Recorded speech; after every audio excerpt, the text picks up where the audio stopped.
Hello student, स्वागत है आपका आईसीटी वर्चुअल क्लासेस में। मैं हूं कविता, आपकी साइंस टीचर।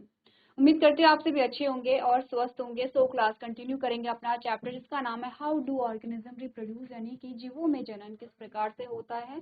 इंट्रोडक्शन हमने देख लिया है, हमने स्टार्ट किया था यहाँ पर कि जो रिप्रोडक्शन है, प्रजनन है, क्या होता है। हमने कहा रिप्रोडक्शन को आप सिंपली दो पार्ट में डिवाइड कीजिए।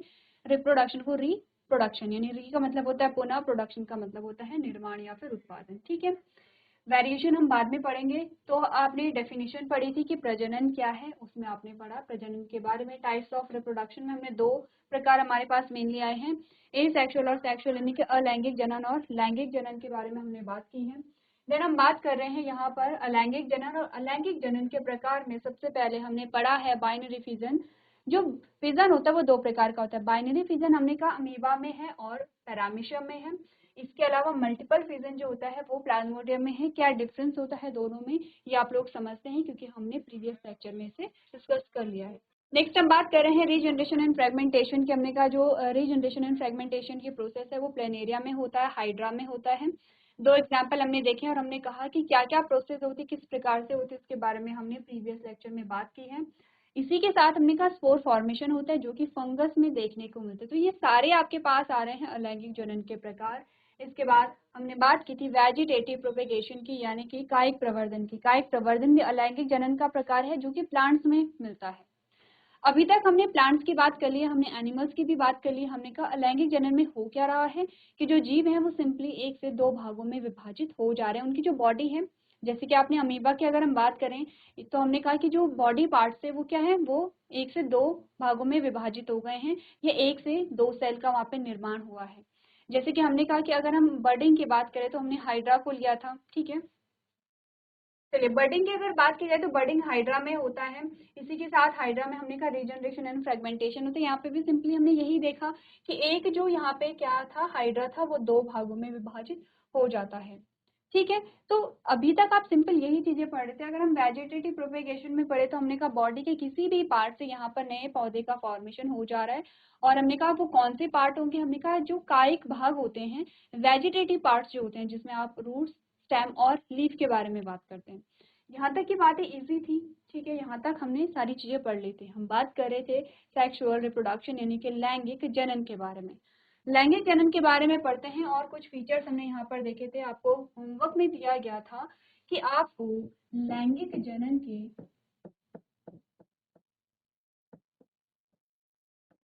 कुछ फीचर्स देखने हैं जो कि हम पहले भी डिस्कस कर चुके हैं। तो चलिए एक एक करके डिस्कस करते हैं। सबसे पहले हमने कहा two parents are involve both male and female. हमने कहा कि यहाँ पे दो जनकों की आवश्यकता होती है। क्या होंगे,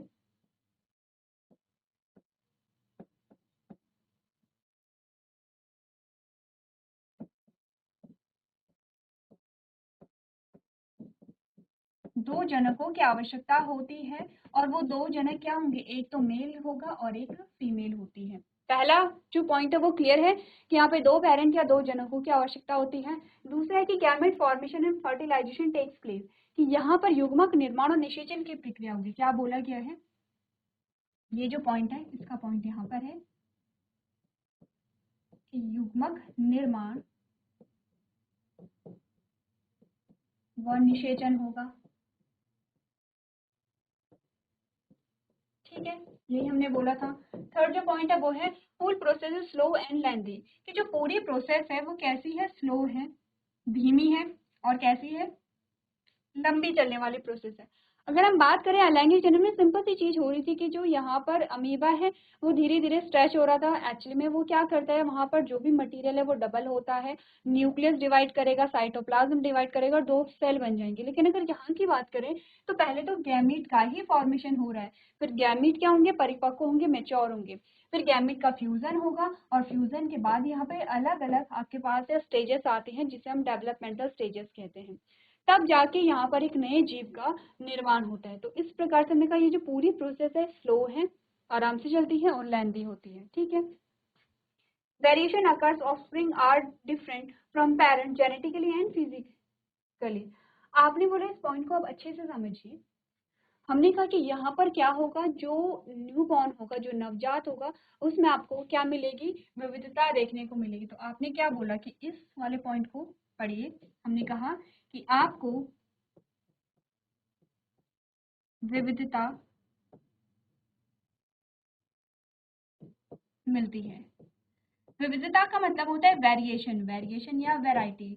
जैसे कि आपने कहा कोई भी चीज खरीद रहे हैं मार्केट में, फॉर एग्जांपल हम कपड़ों का एग्जांपल लेते हैं, आपको एक टी शर्ट लेनी है, तो क्या टी शर्ट एक ही जैसी होती है? नहीं, बहुत वैरायटी होती है, अलग अलग डिजाइन की, अलग अलग कलर की, अलग अलग कंपनीज की, आपके पास बहुत सारी वैरायटी होती है। तो सारी ही टी शर्ट या शर्ट का आप एग्जाम्पल ले लीजिए, या फिर आपने कोई सूट लिया है आप उसका एग्जाम्पल लीजिए, या साड़ी आपने लिया, आपने कहा है तो सारी साड़ी, लेकिन उनमें आपको वैरायटी मिल रही है, वेरिएशन मिल रही है, कुछ ना कुछ डिफरेंस है साड़ियों में।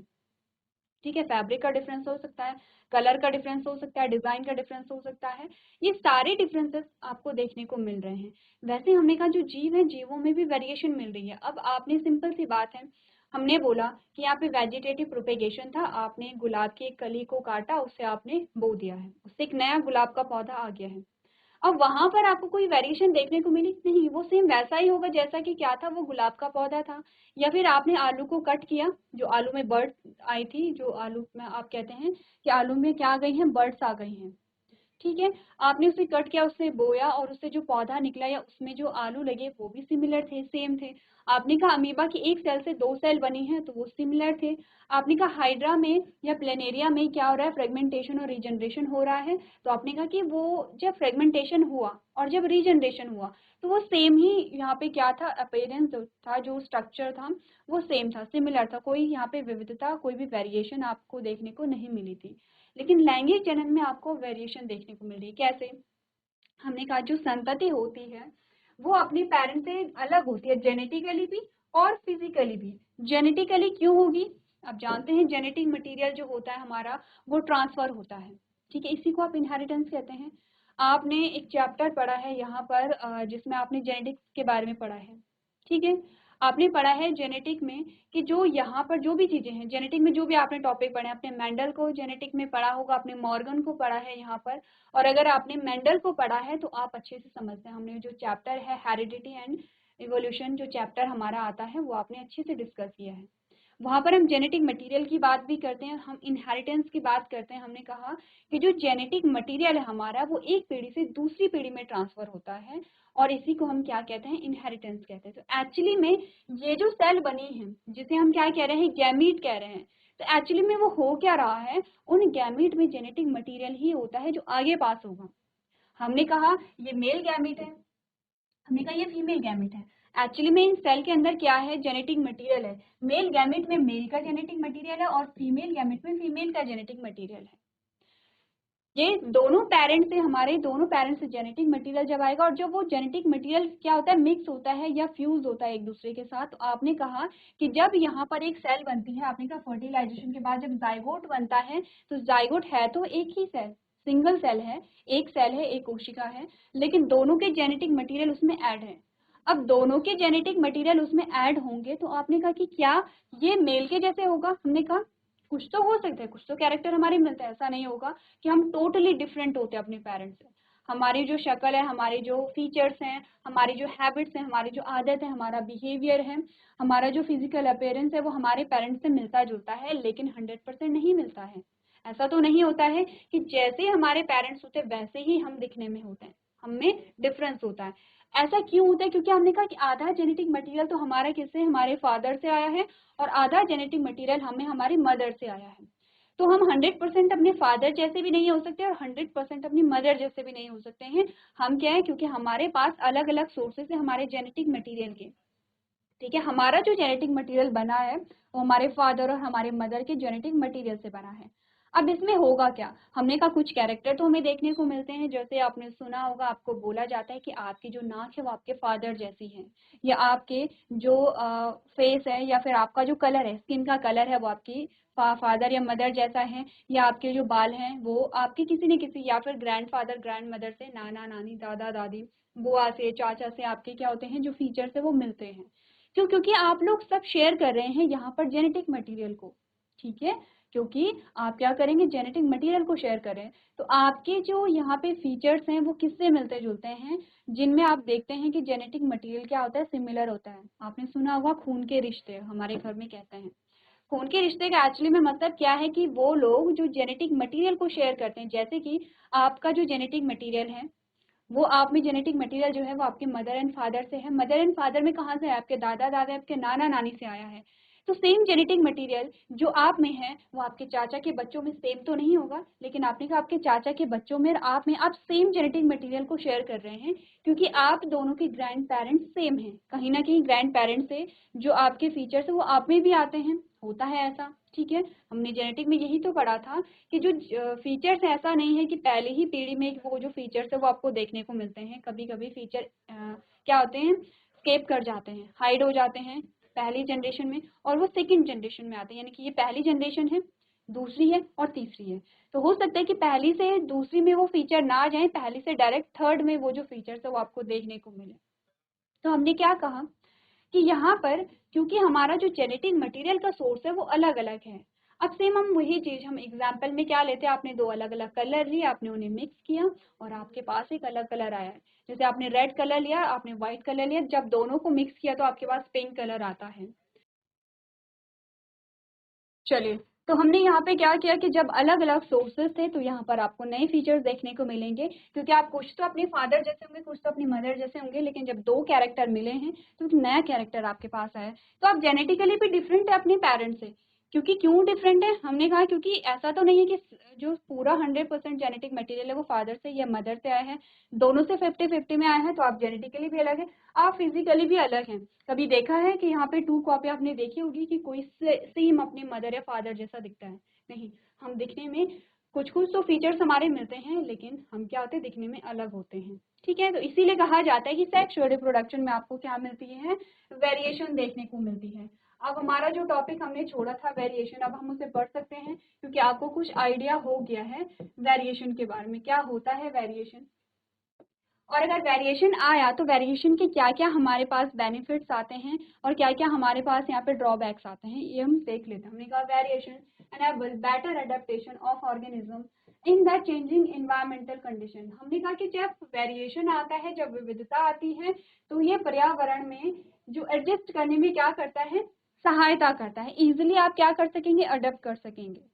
ये कैसे होता है, जैसे कि हमने कहा कि हमारी जो मदर है वो ऐसे रीजन से आते हैं कि जहाँ बहुत ठंडा होता था, हमारे जो फादर है वो ऐसे रीजन से आते थे कि जहाँ बहुत गर्म होती है। ये एक एग्जाम्पल है, ऐसा नहीं है कि ऐसा ही होता है।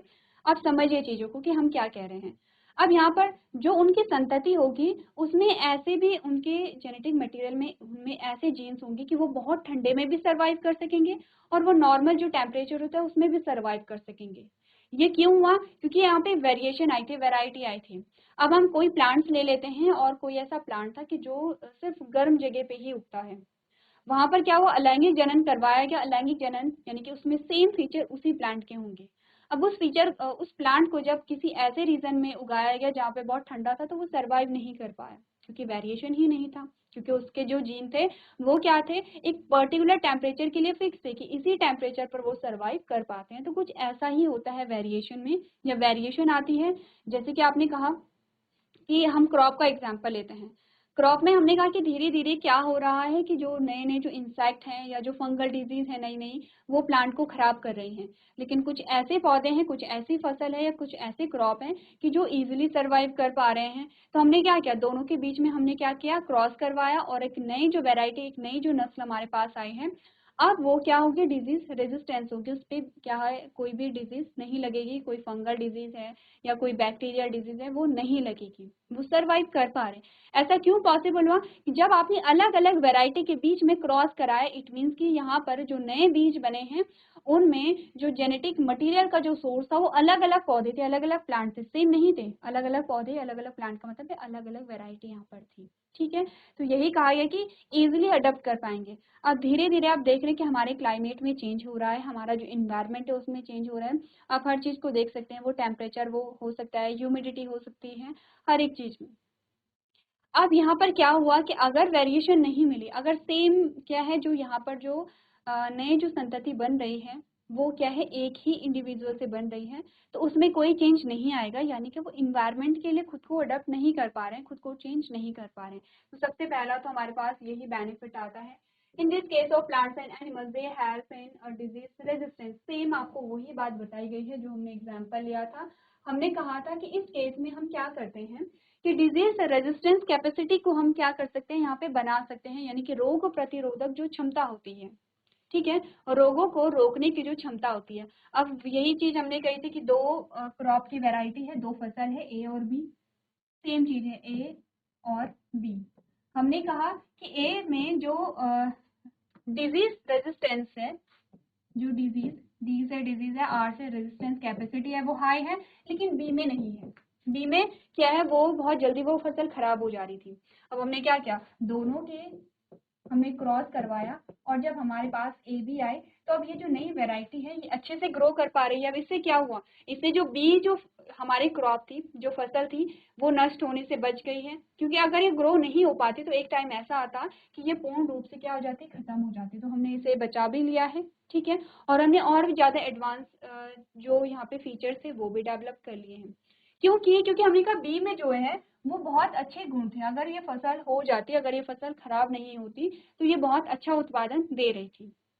इसीलिए हमने क्या कहा कि ए से क्या मिला, डिजीज रेजिस्टेंस कैपेसिटी मिली, और बी से हमें ज्यादा प्रोडक्टिविटी मिली। तो यही हमारे लिए क्या है, बेनिफिशियल था कि अब हम क्या कर सकते हैं, यहाँ पर डिजीज रेजिस्टेंस कैपेसिटी को बिल्ड कर सकते हैं किसी क्रॉप में या किसी एनिमल में, ठीक है, क्लियर इतना। अब नेक्स्ट हमने कहा variations improve the chances to survival of a particular species on the onset unfavorable condition, कि यहाँ पर जब प्रतिकूल परिस्थितियां होती हैं तो वहां पर सर्वाइव करने के लिए भी मदद मिलती है, ठीक है। Variations in organism give rise to a development of a new better fit species in the environment. When two species mate with one another and show a interspecific hybridization, they further give rise to a genetic variation and hence the formation of new individual. आपने कहा कि विविधता के कारण है, जैसे थोड़ी थोड़ी करके जो वेरिएशन आती रहेगी, जैसे कि हमने कहा वेरिएशन हमें आई है। जब हम आदि मानव के बारे में बात करते हैं तो आदि मानव बहुत झुक के चलते थे, उनकी जो गर्दन थी वो बहुत कैसी थी, शॉर्ट थी। मतलब आप कह सकते हैं कि ये वाला जो पोर्शन था बहुत शॉर्ट था एकदम, जो आपके ये जो हेड वाला पोर्शन है ये आपके जो कंधे हैं वहां से अटैच था, ठीक है। बहुत सारे जो बॉडी थी उसमें बहुत सारे क्या थे, बाल थे, ठीक है। और जो अगर हम कहें कि फोर लिम्ब या हिंड लिम्स की हम बात करें, उनका जो फॉर्मेशन है वो जो स्पेसिफिक आप वहाँ पे नहीं देख सकते कि अगर आप स्ट्रक्चर देखें अभी के कंपैरिजन में और आदि मानव के टाइम पे, तो आप देखते हैं कि बहुत डिफरेंस आते हैं। अभी हम देखते हैं कि जो स्ट्रक्चर होता है वो वहाँ पे वेल डिफाइंड है। हमारे जो हाथ, हमारे जो पैर, हमारे जो फिंगर्स हैं यहाँ पे क्या है, वेल डिफाइंड है। उस टाइम पे इतने वेल डिफाइंड फीचर्स नहीं आए थे। तो कैसे ये चेंजेस हमारे पास आए, एकदम से चीजें नहीं हुई, धीरे धीरे करके वेरिएशन आए। कैसे, जो वेरिएशन है यहाँ पर, जो विविधता है, जो यहाँ पर आपको डिफरेंस देखने को मिला, ये धीरे धीरे करके क्या होता है, संचित होता है। कि जैसे एक जनरेशन में कुछ डिफरेंस आया होगा, फिर दूसरी जनरेशन में थोड़ा और डिफरेंस आया होगा, ऐसे कर करके जब बहुत सारी पीढ़ियां हो जाती हैं, कई 100 साल बाद आप देखते हैं कि एक वेरिएशन, एक तो छोटे छोटे वेरिएशन होते हैं, छोटे छोटे चेंजेस आते हैं, और एक होता है कि इतना बड़ा चेंज आ गया है कि एक नया इंडिविजुअल का फॉर्मेशन यहाँ पर हो गया है। यहाँ पर क्या होता है कि जब आप पढ़ेंगे किंगडम एनिमेलिया, तो किंगडम एनिमेलिया में आप देखते हैं कि डेवलपमेंटल स्टेजेस कैसे चल रही हैं। ये डेवलपमेंट कैसे हुआ है कि धीरे धीरे चेंजेस आए हैं, कि नए जो ऑर्गन है वो बन रहे हैं, ठीक है। तो ये सारी जो चीजें होती है किसकी वजह से आई हैं, वेरिएशन की वजह से। अगर अलग अलग स्पीशीज के बीच में यहाँ पे ब्रीडिंग हो जाए तो आप देखते हैं कि एक नया इंडिविजुअल आपको देखने को मिलता है, ठीक है। चलिए नेक्स्ट हमने कहा variation is the major source of species and environmental evolution wherein the more fit organism replace the less fit organism from the environment they were earlier sharing। अब हमने कहा कि क्या होता है कि वेरिएशन से क्या होता है कि यहाँ पर हमारे पास ऐसे जीव आएंगे, ये तो हम स्टार्टिंग से कह रहे हैं कि हमारे पास ऐसे जीव आएंगे कि जो खुद को इन्वायरमेंट के अकॉर्डिंग अडॉप्ट कर पा रहे हैं, आपको अपने आप को प्रकृति के प्रति ढाल पा रहे हैं। ऐसे जीव जो इन्वायरमेंट के प्रति अपने आप को अडॉप्ट कर पाते हैं वो सर्वाइव कर जाएंगे, और ऐसे जो जीव हैं जो अपने आप को अडॉप्ट नहीं कर पाते हैं वो सर्वाइव नहीं कर पाते हैं।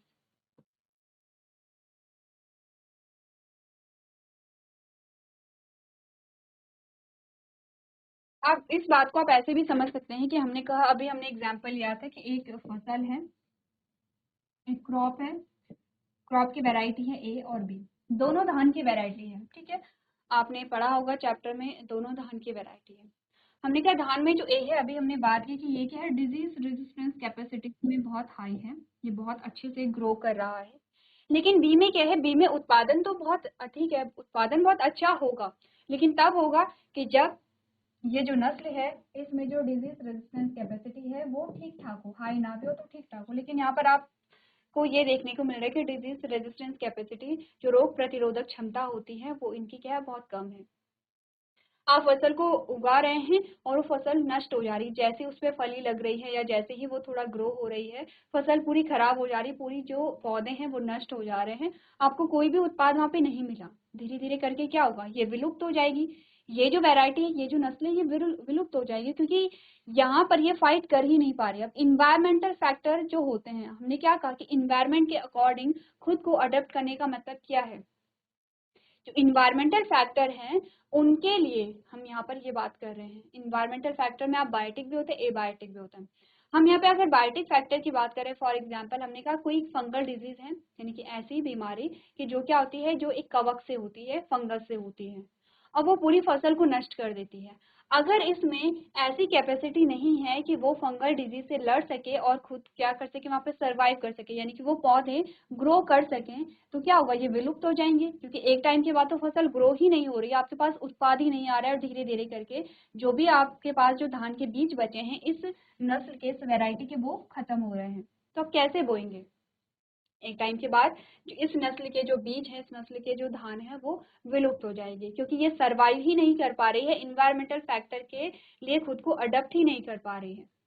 खुद को अडप्ट कैसे करेगी, या तो ये खुद ही क्या करे, डिजीज रेजिस्टेंस कैपेसिटी को क्या करे, बिल्ड कर दे, यानी कि इसमें कुछ ऐसा फीचर आ जाए कि जो फंगल डिजीज से खुद को बचा ले, ठीक है। या फिर क्या किया जा सकता है, कृत्रिम रूप से हम ऐसा कर सकते हैं। अब हमने क्या किया, सेम वही चीज हमने की, हमने क्रॉस कराया ए बी, जो आपके पास एक नई नस्ल या नई वेराइटी बनी, तब यहाँ पर ये ग्रो कर पा रहा है। तो सेम चीज है कि अगर यहाँ पर इसने क्या किया, अगर ये अडप्ट कर पाए तो ये सरवाइव कर लेगा, अगर अडप्ट नहीं कर पाए तो ये क्या हो जाएगा, यहाँ पे ये रिप्लेस हो जाएगा ए के द्वारा, क्योंकि ए बहुत अच्छे से सरवाइव कर रहा है। अब ये प्रोडक्टिविटी यहाँ पे जितनी मिल रही है, उत्पादन आपको जितना भी मिल रहा है, कम है या ज्यादा है, यहाँ पर वो मैटर नहीं कर रहा है, क्योंकि ये तो सरवाइव कर पा रहा है। आप बो रहे हैं इस धान को और वो ग्रो भी हो रहा है। हो सकता है इसकी फली का आकार छोटा था या बहुत अच्छा आपको उत्पादन नहीं मिला, लेकिन इसमें कोई भी फंगल डिजीज नहीं लग रही है। क्यों नहीं लग रही, क्योंकि इसमें कोई ऐसा जीन होगा जो फंगल डिजीज के लिए क्या होगा, यहाँ पर आपने कहा एज अ रेजिस्टेंस काम कर रहा होगा। तो इस लाइन में आपको यही बताया गया है कि जो ज्यादा फिट होगा, जो अपने इन्वायरमेंट में ज्यादा फिट होगा, ज्यादा फिट होने का मतलब है कि इन्वायरमेंटल फैक्टर के अकॉर्डिंग खुद को अडॉप्ट कर ले। जैसे कि बहुत ज्यादा टेम्परेचर है तो उसी के अनुसार अपने आप को ढाल ले, उसी के अनुसार अपने आप को अडॉप्ट कर ले कि यहाँ पर जो इवेपोरेशन रेट है वो यहाँ पे कम हो जाए, ठीक है। और जो आपने कहा इवेपोरेशन, ट्रांसपिरेशन होता है प्लांट्स में, तो कि जो ट्रांसपिरेशन रेट है वो कम हो जाए, यानी कि वाटर लॉस कम से कम हो, क्योंकि जितना ज्यादा टेम्परेचर है उतना ज्यादा यहाँ पे क्या होगी, पानी की कमी होगी। तो आपने कहा कि जो प्लांट है वो इस प्रकार से खुद को अडॉप्ट कर ले कि जो यहाँ पे ट्रांसपिरेशन हो रहा है उसका रेट कम हो जाए, पानी की कम हानि हो, और वो कम पानी में भी क्या करे, सरवाइव कर सके। अगर वो ऐसे अडेप्टेशन कर पा रहा है, चाहे वो बायोटिक फैक्टर, यानी कि हमने फंगल इन्फेक्शन की बात की है, एबायोटिक फैक्टर यानी कि हमने टेम्परेचर की बात की है, अगर दोनों के अकॉर्डिंग अपने आप को अडॉप्ट कर पा रहा है तो ये सरवाइव कर पाएगा, अदरवाइज सरवाइव नहीं कर पाएगा। ये सिर्फ प्लांट्स पे अप्लाई नहीं होता है, ये सारे ही जीव जंतुओं पे अप्लाई होता है। तो अब आप समझे कि वेरिएशन क्या है, वेरिएशन के क्या क्या इंपॉर्टेंस हमारे पास आते हैं। तो मैं मान के चल रही हूँ आपके जो पॉइंट्स है वो यहाँ पर क्लियर हो गए होंगे। तो हम अब स्टार्ट करते हैं यहाँ पर लैंगिक जनन यानी कि सेक्सुअल रिप्रोडक्शन को। क्या क्या बेनिफिट्स होते हैं ये तो आप जान ही चुके हैं, जब आपने वेरिएशन पढ़ा तो आपने यहाँ पर लैंगिक जनन के बेनिफिट्स ही पढ़े, क्योंकि अगर आप वेरिएशन के बेनिफिट्स पढ़ रहे हो तो आप इनडायरेक्टली क्या कर रहे हो, यहाँ पर लैंगिक जनन के ही बेनिफिट्स पढ़ रहे हो, क्योंकि वेरिएशन कब आएगी, जब लैंगिक जनन होगा। तो पढ़ लेते हैं क्या क्या बेनिफिट्स आपको बताए गए। आपने कहा sexual reproduction involve DNA as well as a cellular apparatus of a two parents of a two different organism which promotes the diversity of characters in the offspring। आपने कहा क्योंकि लैंगिक जनन में दो जनक हैं, दोनों जनकों के जेनेटिक मटेरियल है, दोनों जनकों के जेनेटिक मटेरियल से नए जीव बन रहे हैं, तो ये क्या करेंगे, यहाँ पर आपने कहा कि एक नया कॉम्बिनेशन बनाते हैं और यहाँ पर आती है डाइवर्सिटी, यानी कि जो आपने कहा कि वेरिएशन, जो विविधता आपको देखने को मिलती है। तो डाइवर्सिटी आप ऐसे ही देखते हैं।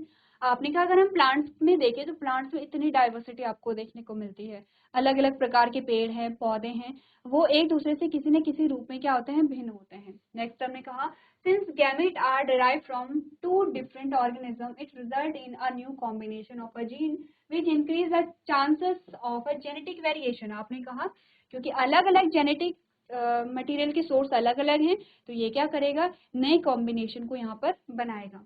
Sexual reproduction result in origin of a new individual. आपने कहा कि लैंगिक जनन ही वो कारण है, वो रीजन है कि जिसमें आप एक नया जीव देख सकते हैं।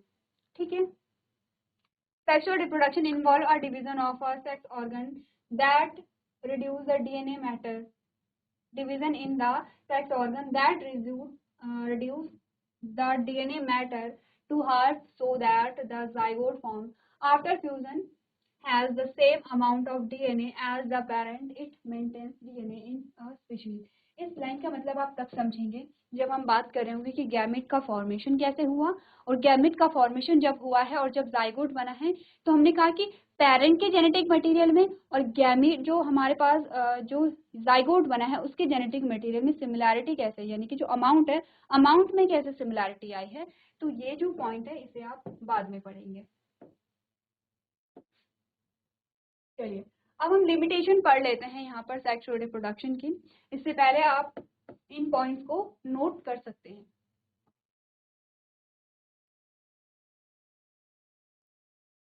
चलिए तो अब कुछ लिमिटेशन यहाँ पर आती हैं सेक्सुअल रिप्रोडक्शन की, तो देख लेते हैं। लिमिटेशन में आपको बोला गया है sexual reproduction involve the process of a combination DNA from two different organism which may bring some undesirable features also. अभी तक हमने क्या बातें की हैं, अभी तक हमने क्या बातें की हैं, हमने कहा कि दो लोग थे, ठीक है, दो लोग में अपने 1 और 2 करके ले लेते हैं, ए भी हमने काफी बार ले लिया। दो लोग थे, हम मनुष्य के बारे में बात कर रहे हैं, ठीक है, दो लोग थे, एक का नाम है 1 और एक का नाम है 2। हमने कहा कि जो 1 है यहाँ पर सेम वही फीचर्स हम ले लेते हैं कि यहाँ पर हमने कहा कि जो 1 है यहाँ पर वो कैसा स्ट्रॉन्ग है, स्ट्रॉन्ग इट मीन्स कि उसकी जो इम्यूनिटी है वो बहुत अच्छी है यहाँ पर। तो आपने कहा इसकी जो इम्यूनिटी है वो बहुत हाई है। लेकिन 2 की अगर इम्यूनिटी हम देखें, इम्यूनिटी का मतलब आप समझते हैं, इम्यून सिस्टम के बारे में आप बात करते हैं, वही सेम रोग प्रतिरोधक क्षमता के बारे में हम बात करते हैं कि इम्यूनिटी जिसकी अच्छी होगी, जितनी अच्छी जिसकी इम्यूनिटी होगी वो उतना ही स्वस्थ रहेगा, और जिसकी इम्यूनिटी जितनी कम होगी वो उतनी जल्दी बीमार पड़ता है। और अब देखते हैं कि वो बहुत जल्दी क्या होता है, कोई भी जो इन्फेक्शन है, जैसे कि वायरल अगर चल रहे हैं तो उसे बहुत जल्दी हो जाएगा, जो कोल्ड होता है तो उसे बहुत जल्दी पकड़ जाता है। तो कोई भी वायरल जो यहाँ पे इन्फेक्शन चल रहे होते हैं तो वो बहुत जल्दी क्या होगा, उससे इफेक्ट हो जाएगा। तो ए 1 की जो इम्यूनिटी बहुत हाई है और 2 की इम्यूनिटी बहुत कम है। अब हमने कहा कि जब क्या हुआ, इन दोनों की जो गैमेट का फ्यूजन हुआ और यहाँ पर क्या आ गए हैं, संतति, अलग अलग प्रकार की संतति आ गई है, जिसमें हम ABC, हमने कहा 4 संतति यहाँ पर बनी है, या 2 संतति हम मान लेते हैं। एक संतति हमारे पास आई है ए और दूसरी संतति हमारे पास आई है बी, यानी कि 2 प्रकार की हमारे पास क्या आई है, संतति आई है, किनके, इनके। तो ये है जनक, ये क्या होंगे, पेरेंट है, और ये हमारे पास क्या आती है, F1 जनरेशन। अब F1 जनरेशन क्या होती है ये आप लोग अच्छे से समझते हैं क्योंकि आप लोग पढ़ चुके हैं जेनेटिक्स के बारे में, ठीक है। हमारे पास F1 जनरेशन आती है। हमने कहा यहाँ पर क्या हुआ, ए और बी बने, तो ये भी यहाँ पे पॉसिबिलिटी है कि दोनों की जो इम्यूनिटी है,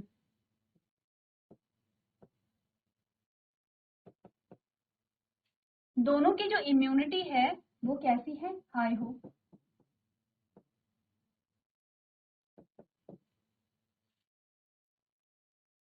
एक केस तो हमारे पास ये आ सकता है,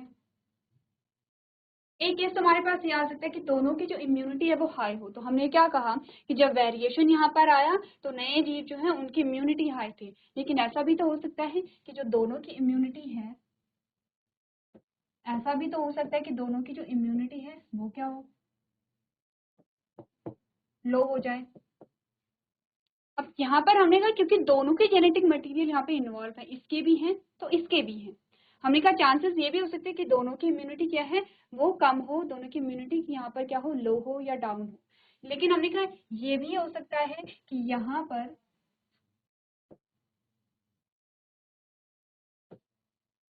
ये भी हो सकता है कि यहाँ पर एक की इम्यूनिटी तो कैसी हो, लो हो, लेकिन एक की इम्यूनिटी हाई हो। हमारे पास तीन यहाँ पे केस आ सकते हैं, तीन सिनारियो आ सकते हैं। हो सकता है कि दोनों की इम्यूनिटी बहुत अच्छी हो क्योंकि इसके जो कैरेक्टर हैं यहाँ पर इम्यूनिटी को लेकर के वो यहाँ पर आ गए हैं, या हो सकता है कि दोनों की इम्यूनिटी कम हो क्योंकि इसके जो कैरेक्टर है वो दोनों में आ गए हों। हो सकता है कि यहाँ पर एक की इम्यूनिटी कम है तो एक की इम्यूनिटी यहाँ पर ज्यादा हो, कुछ भी यहाँ पर हो सकता है। तो हमने कहा क्योंकि हमारे पास जो नई संतति है उसका जो जेनेटिक मटेरियल है वो दोनों जगह से आएगा, दोनों पेरेंट्स से आएगा, तो यहाँ पर चांसेस हो सकते हैं कि कुछ अनडिजायरेबल कैरेक्टर भी आ जाए। ऐसा भी हो सकता है कि कुछ ऐसे कैरेक्टर आ जाएं कि जो कैसे होंगे, अनडिजायरेबल होंगे, यानी कि जो हमारे लिए बेनिफिशियल नहीं है। वो प्लांट्स में भी हो सकता है और वो यहाँ पर एनिमल्स में भी हो सकता है। तो ये एक क्या होता है, ड्रॉबैक आता है किसका, यहाँ पर सेक्सुअल रिप्रोडक्शन का। अब जब हम बात कर रहे होंगे यहाँ पर लैंगिक जनन की, तो सबसे पहले हम देखेंगे लैंगिक जनन प्लांट्स में किस प्रकार से होता है। ठीक है, सबसे पहले हम प्लांट्स में देखेंगे लैंगिक जनन किस प्रकार से होता है। और जब आप बात कर रहे होंगे लैंगिक जनन, पादपों में लैंगिक जनन, तो सबसे पहले हम डिस्कस करेंगे फ्लावर को और फ्लावर के पार्ट्स को। अब फ्लावर में कौन कौन से पार्ट्स होते हैं, किस प्रकार से जो फ्लावर है, क्योंकि आप क्या कहते हैं कि किसी भी पौधे का जो लैंगिक अंग है वो उसका फूल होता है। तो फूल किस प्रकार से लैंगिक अंग है, किस प्रकार से यहाँ पर रिप्रोडक्शन में हेल्प कर रहा है, इसके बारे में हम बात करेंगे। तो ये जो टॉपिक है हम नेक्स्ट लेक्चर में कंटिन्यू करेंगे। तो आज के सेशन में हम इतना ही करेंगे। अभी तक क्लास में बने रहने के लिए आपका धन्यवाद।